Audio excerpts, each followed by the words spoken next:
Nyarlathotep, the crawling chaos.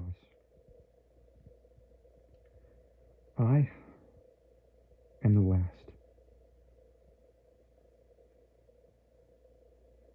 I will tell the audient void.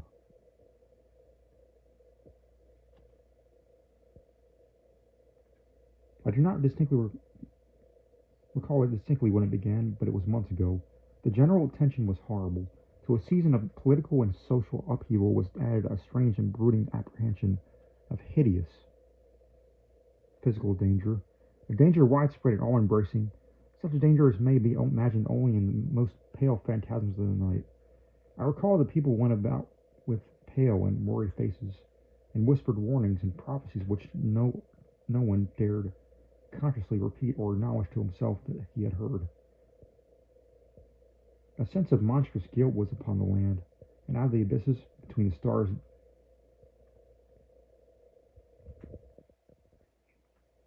swept chill currents that made men shiver in dark and lonely places. There was a demonic alteration in the sequence of the seasons.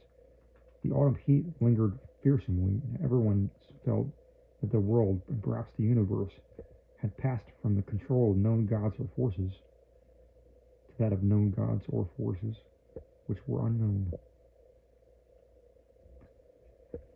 And it was then that Nyarlathotep came out of Egypt. Who he was, no one could tell. None could tell. But he was of the old native blood and looked like a pharaoh. The Fellahin knelt when they saw him, yet could not say why. He said he had risen up out of the blackness of 27 centuries, and that he had heard messages from places not on this planet. Into the lands of civilization came Nyarlathotep, swarthy, slender, and sinister, always buying strange instruments of glass and metal and combining them into instruments yet stranger.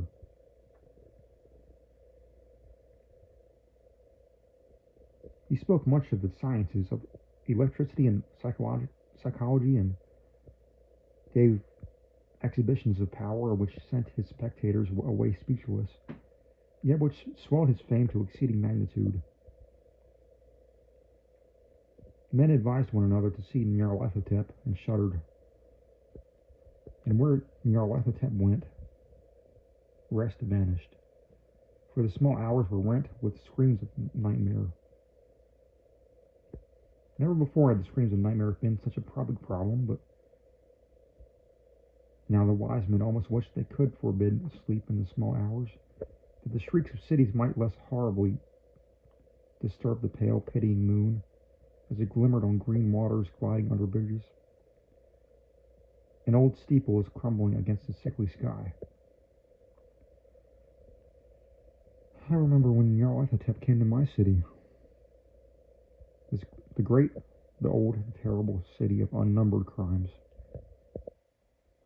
My friend had told me of him, and of the impelling fascination and allurement of his revelations, and I burned with eagerness to explore his uttermost mysteries. My friend said that they were horrible and impressive and beyond my most fevered imaginings, that when what was thrown on a screen in the darkened room prophesied things none but Nyarlathotep dared prophesy, and that in the sputter of his sparks there was taken from men that which had never been taken before, yet which showed only in the eyes.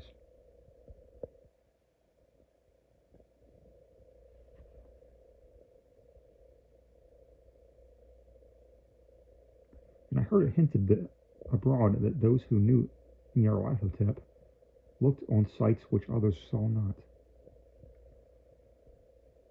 It was in the hot autumn that I went through the night with the restless crowds to see Nyarlathotep, through the stifling night and up the endless stairs and in the choking room, and shadowed on the screen I saw hooded forms amid ruins, and yellow faces peering from behind fallen monuments, and I saw the world battling against blackness, against the waves of destruction from ultimate space, whirling, churning, struggling around the dimming, cooling sun.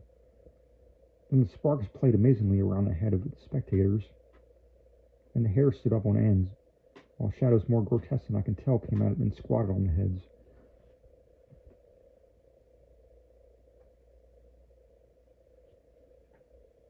And when I, who was colder and more scientific than the rest, mumbled a trembling protest about quote-unquote imposure and quote-unquote static electricity, Nyarlathotep drove us all out, down the dizzy stairs in the damp, hot, deserted midnight streets. I screamed aloud that I was not afraid, that I could never be afraid. And others screamed with me for solace. We swear to one another that the city was exactly the same, and still alive. And when the electric lights began to fade, we cursed the company over and over again and laughed at the queer faces we made. I believe we felt something coming down from the greenish moon, for when we began to depend on this light, we drifted into curious involuntary formations, and seemed to know that our destinations, though we dared not think of them. Once we looked at the pavement and found blocks loose and displaced by grass, and scarce a line of rusted metal to show where the tramways had run.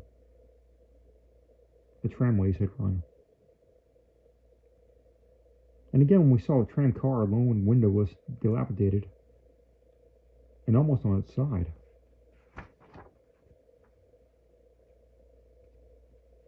We gazed around the horizon. We could not find the third tower by the river and noticed that the silhouette of the second tower was ragged at the top. Then we split up into narrow columns, each of which seemed drawn in a different direction. One disappeared in a narrow alley to the left, leaving only the echo of a shocking moan. Another filed down a weed-choked subway entrance, the echo howling with a laughter that was mad. My own column sucked down toward the open country, and presently felt a chill which was not of the hot autumn. For as we stalked out on the dark moor, we beheld around us a hellish moon glitter of evil snows. Trackless, inexplicable snows,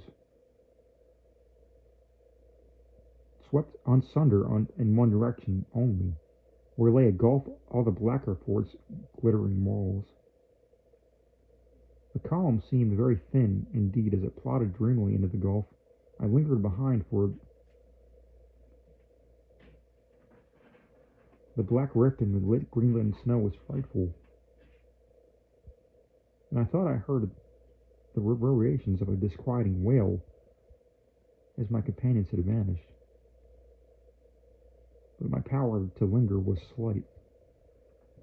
As if beckoned by those who had gone before, I half floated between the titanic snowdrifts, quivering and afraid into the sightless vortex of the unimaginable.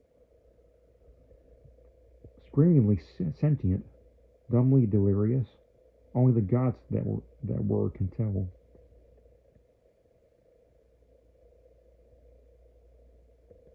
A sick and sensitive shadow writhing in hands that are not hands, and whirled blindly past ghastly midnights of rotting creation, corpses of dead worlds, with blindly past ghastly midnights with swords that were cities, charnel winds that brushed the pallid stars and make them flicker low. Beyond the world's vague ghosts of monstrous things, half-seen columns of unsanctified temples that rest on nameless rocks beneath space, and